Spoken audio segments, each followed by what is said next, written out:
Hi folks, the Filipino P here. And today I'm going to discuss a Filipino attitude that a lot of you folks might be familiar with, but don't know where it came from, because it affects our daily behavior in more ways than you might think. Ever notice how we don't seem to get too upset when things don't go our way? How we never seem to be in much of a hurry? How some of us are perfectly happy sitting still when it might be a better idea to get moving? How we just seem too darn laid back. Well, today, I'm going to tell you why, if you can sit still long enough for me to explain.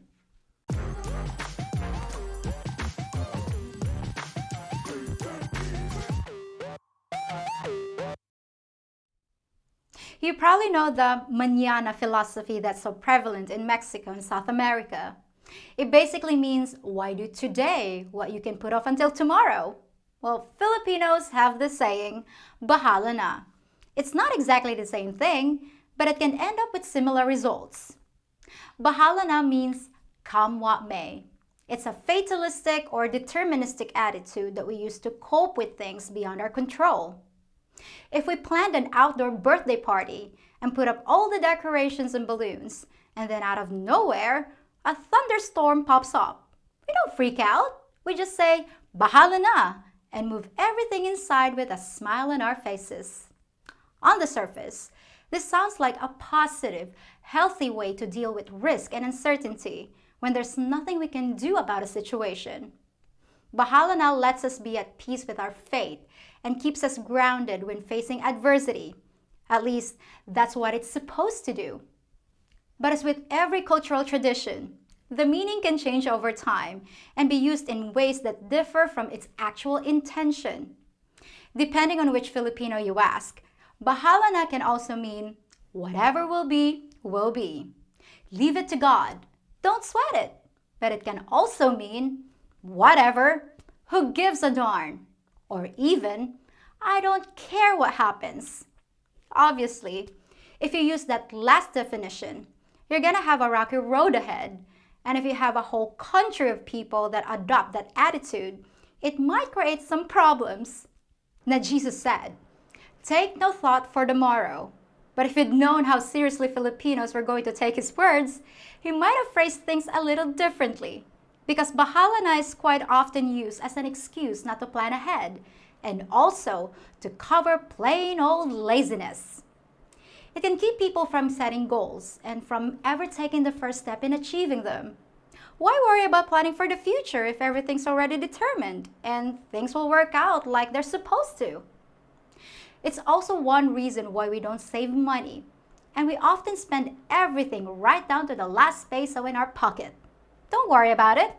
God will provide. Tomorrow. That's the reason why you shouldn't pay an employee in advance, because they'll feel like they're rich and take off until they're broke again. If you hired a new housekeeper that asks for a month's pay in advance, you run the risk of not hearing from her for the next month or ever again. It's the same thing with lending a Filipino money. Don't do it if you ever expect us to pay you back. In our way of thinking, we'll pay you back tomorrow.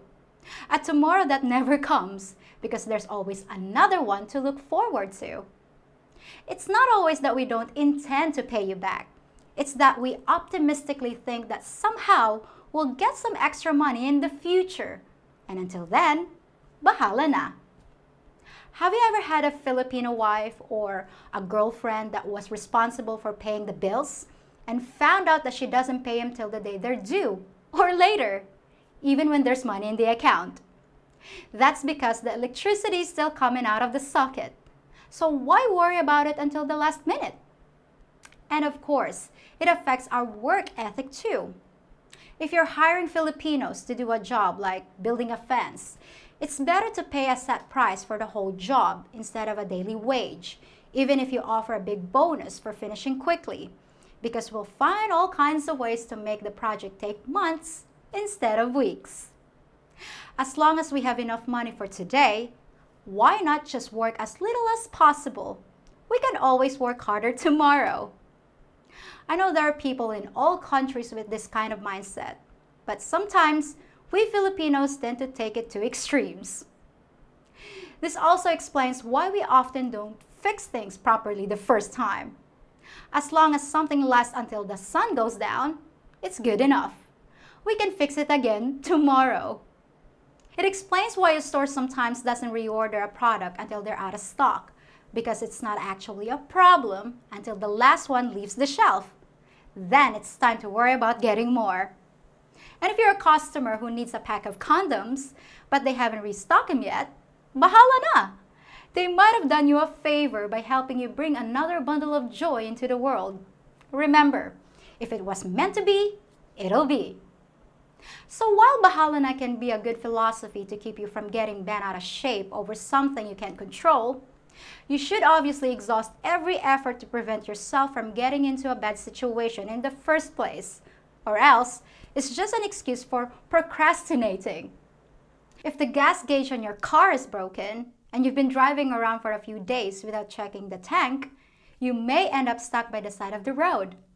A Filipino might just shrug his shoulders and say, bahala na, as he hikes to the gas station, but he could have just as easily avoided the problem. So now I've told you what bahala na is, but where did it come from? Why do we have it here, but not in some other parts of Asia like Japan or South Korea, where people are shamed for not hustling as fast as they can and performing at 100% efficiency? How did we stray so far off the path that other countries chose? The answer lies in our colonial past.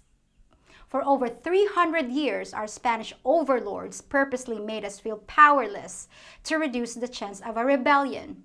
They belittled us, made sure we knew we were inferior, and let us know there was nothing we could do to affect our futures. The perfect recipe for bahala na. So it's no surprise that many of the countries that were colonized by Spain have some version of the same philosophy. But why am I telling you all this? Because living in a place with an attitude like bahala na can be hard for some Westerners to accept. A slower paced life might sound great to some of you, until you actually try to live it. There's a reason why life is slower here. It's because of the attitude of the people. And while it might be great to feel like you never need to rush and to live in a patient society that doesn't seem to be faced by anything, it's not so much fun when you're waiting an entire day for the electricity to come back on and no one around you seems to care. There's gotta be a healthy balance between a high pressure, high efficiency lifestyle and one that's so laid back that nothing gets done. Coming from a fast-paced life in the West and moving to the Philippines is gonna feel like going from one extreme to the other. And it's something you need to be aware of, because the same things that make this country a paradise for some make it a hell for others. And of course, that's one big reason why you want to take an extended vacation here, so you can sample life in the slow lane. And as for us Filipinos, we have to decide what kind of country we want, what kind of society we want to have, and what kind of people we want to be. The colonizers are gone. We can be the captains of our own ship. And the course we set is up to us. Well, that's all for this episode. And although I should get working on my next video, I think I'll just relax a little and maybe take a nap while you guys watch my newest funny ending. Till next time, folks. Whenever that is, bahala na!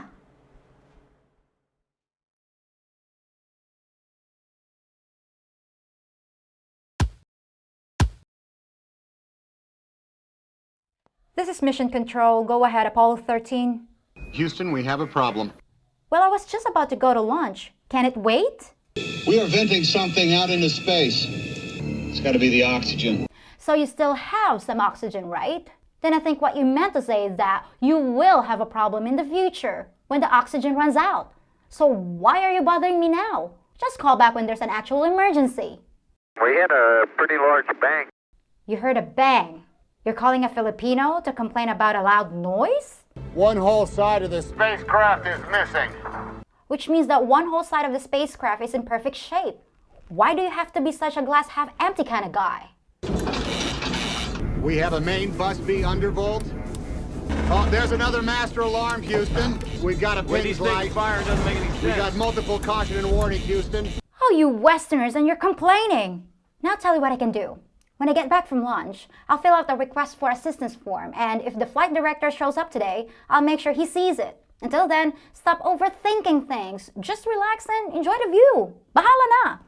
By the way, there's a 20 peso fee for submitting the form, which has to be paid in cash, in person, before we proceed with any assistance. Gentlemen, it's been a privilege flying with you. Americans.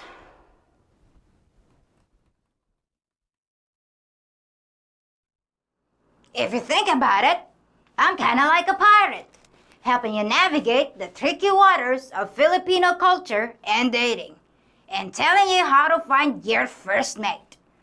Are you gonna listen to just anyone, or trust your Captain P to lead you to the booty? And you best be hitting that like button, subscribing to me channel, and hitting that notification bell, or I'll shiver your timbers and cut off your jib. And while we be sailing, why not feast your eyes on me other videos too? And yes, I'm a real pirate. I've got the sunken chest to prove it.